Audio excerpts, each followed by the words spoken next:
Waalaikumsalam.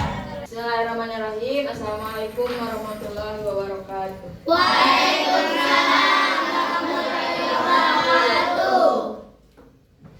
Bagaimana kabarnya anak-anak? Baik.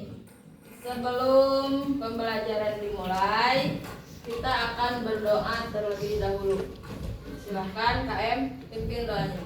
Sekap salam. Assalamualaikum warahmatullahi wabarakatuh.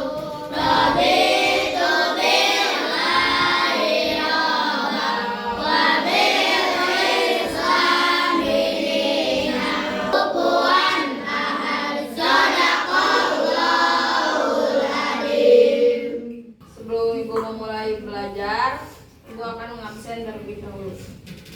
Rismayanti, Sri,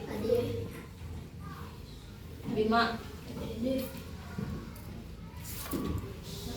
Secika.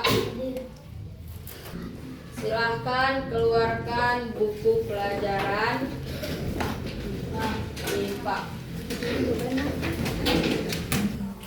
Setelah pembelajaran sebelumnya, sekarang kita akan membahas tentang perpindahan panas atau kalor.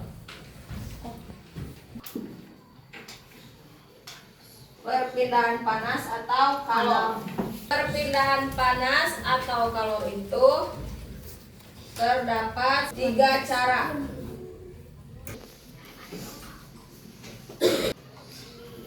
Dan yang ketiga secara radiasi.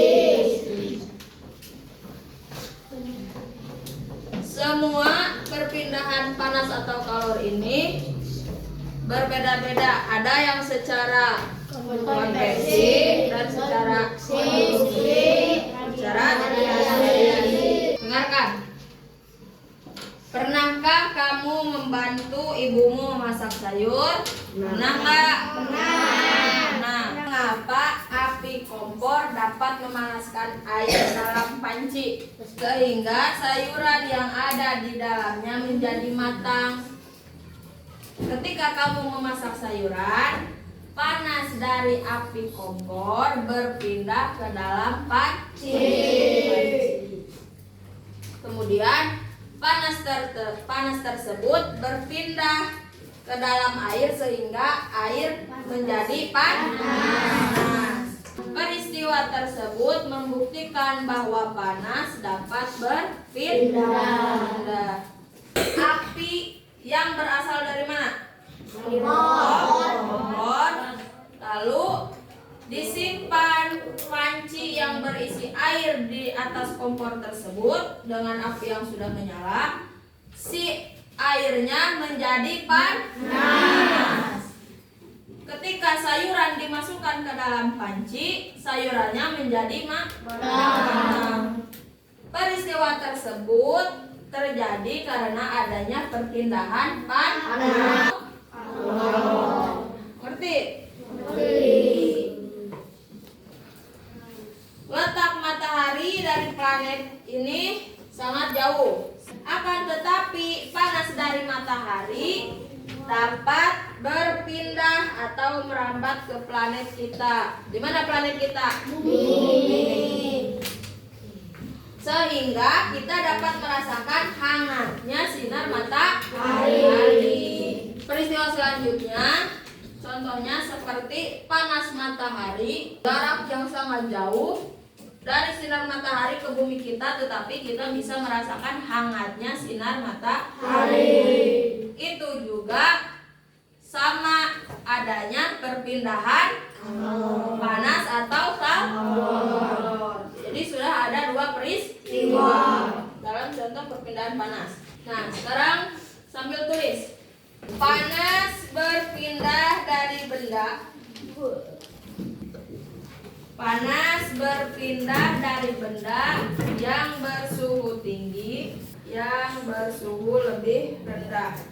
Nah, dalam buku disebutkan bahwa panas berpindah dari benda yang bersuhu tinggi ke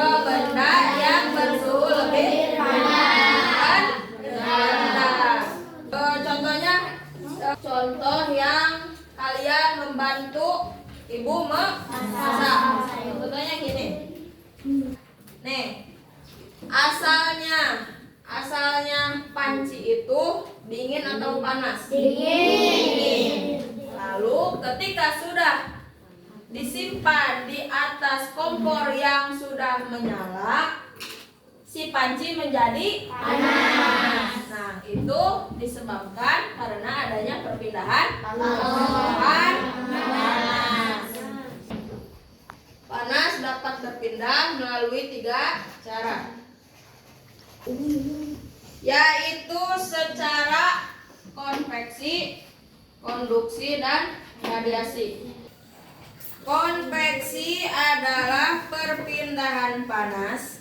Garis baru, konveksi adalah perpindahan panas yang disertai dengan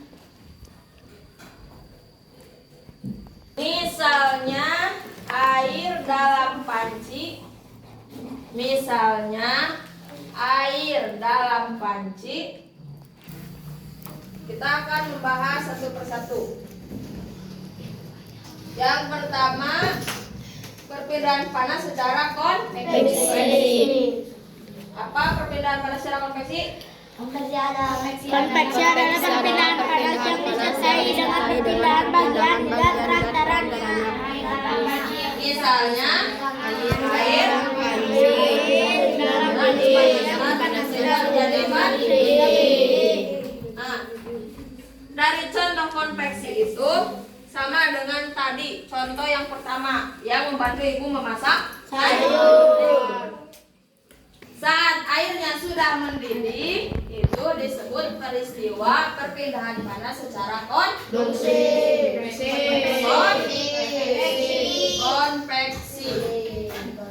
Nah, peristiwa air mendidih pada saat memasak sayur itu disebut perpindahan panas secara konveksi. Lalu, teruskan. Konduksi adalah cara perpindahan panas. Contoh konduksi adalah panci logam yang panas karena diletakkan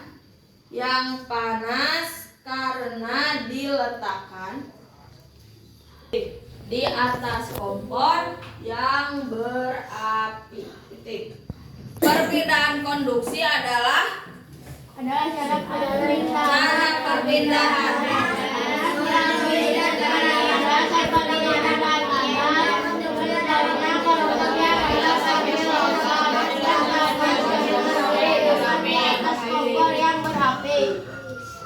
Jadi konduksi itu adalah cara perpindahan panas melalui zat perantara, seperti benda padat. Contohnya panci logam yang diletakkan di atas kompor yang berapi.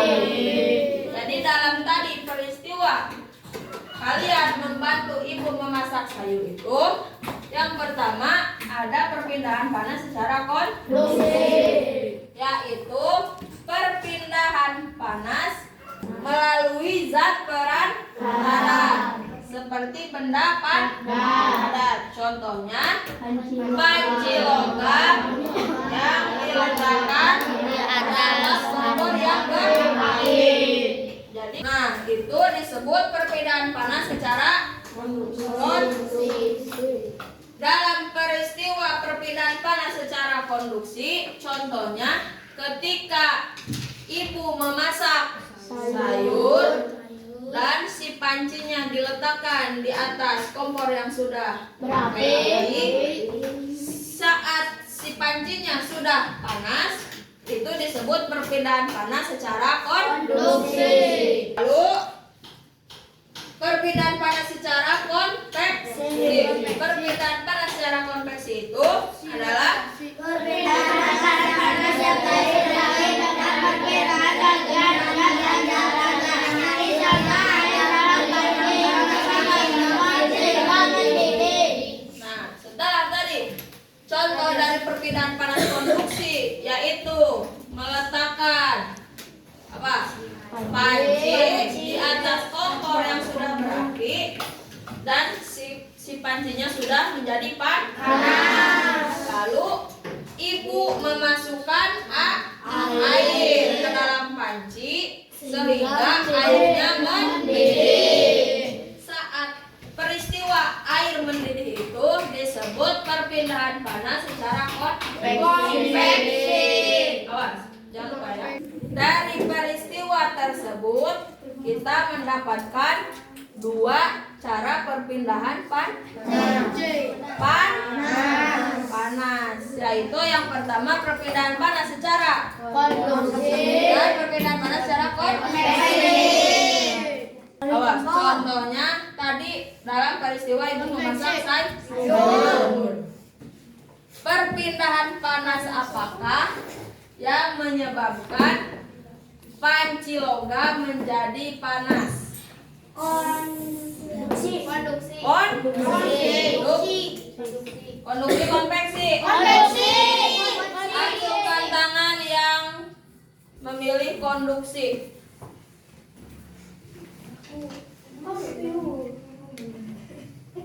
Yang memilih konveksi. Yang memilih konveksi. Yang benar adalah perpindahan panas secara konduksi.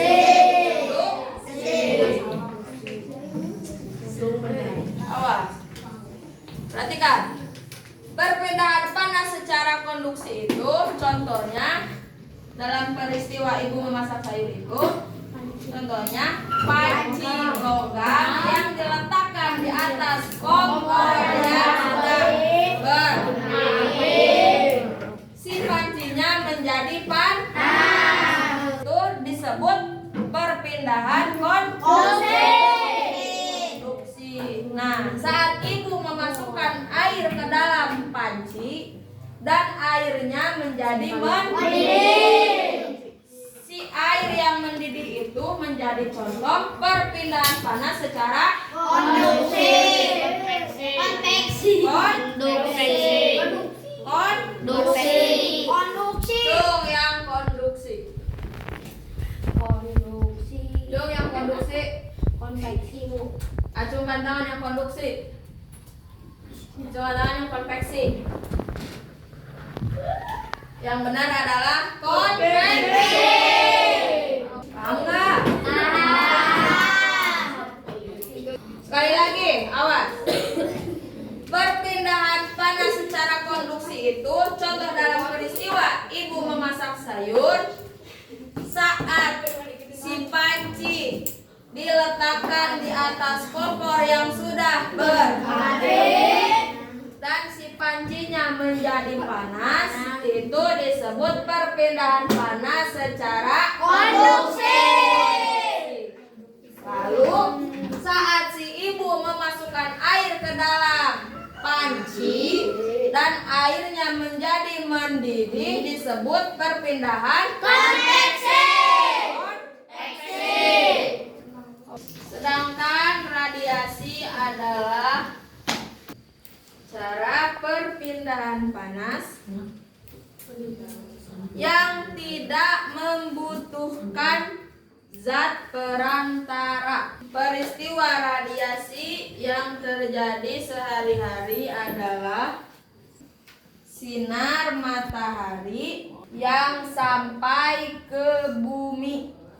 Radiasi adalah cara perpindahan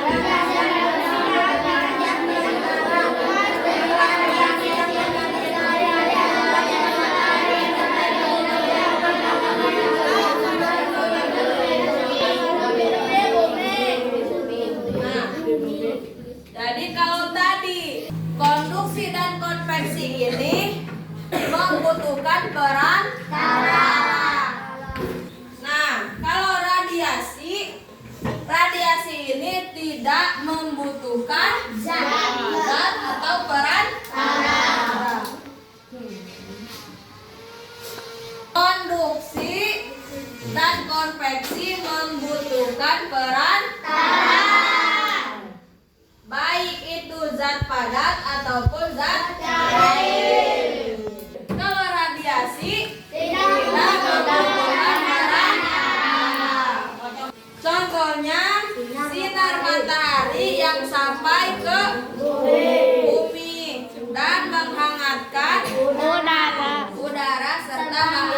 di bumi. Jadi panasnya radiasi itu, secara radiasi itu tidak membutuhkan zat perantara. Contohnya seperti panasnya matahari yang sampai ke bumi.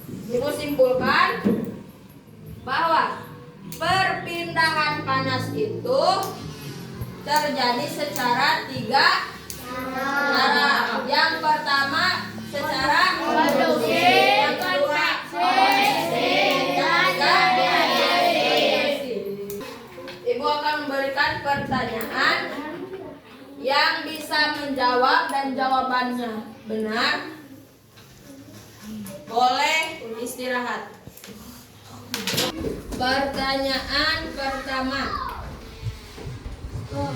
siapa yang bisa menjelaskan pengertian perpindahan secara konduksi dan contohnya? Acungkan tangan yang bisa. Perpindahan panas secara konduksi melalui zat perantara yaitu zat padat. Contohnya pensil logam. Contohnya, sebutkan contoh peristiwanya, berikan contoh peristiwa. Peristiwanya ibu memasak sayuran. Nah, peristiwanya itu. Dari peristiwa contoh itu, yang mana yang termasuk perpindahan konduksinya yang mana? Meletakkan panci di atas kompor yang berapi. Itu disebut Konduksi perpindahan panas secara konduksi. Selanjutnya,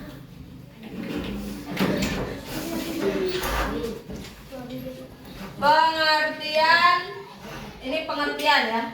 Pengertian perpindahan panas secara konveksi. Acungkan tangan, pengertiannya saja. Pengertiannya saja. Acungkan tangan. Pengertian. Awas, konduksi itu nggak jauh dari konveksi. Kalau tadi konduksi zat perantaranya melalui zat padat, kalau sekarang konveksi itu perantaranya pemindahan zat sebagian zat cair. Coba. Konveksi adalah perpindahan panas yang disertai dengan perpindahan bagian zat perantaranya. Zat perantaranya. Istirahat. Contoh. Contoh air panas, air dalam panci yang mendidih, yang dipanaskan Sehingga ini. istirahat. Sekarang yang belum, yang tidak ikut menjawab tidak diistirahatkan. Perpindahan panas terbagi dalam berapa cara? 3. Yang pertama, konveksi.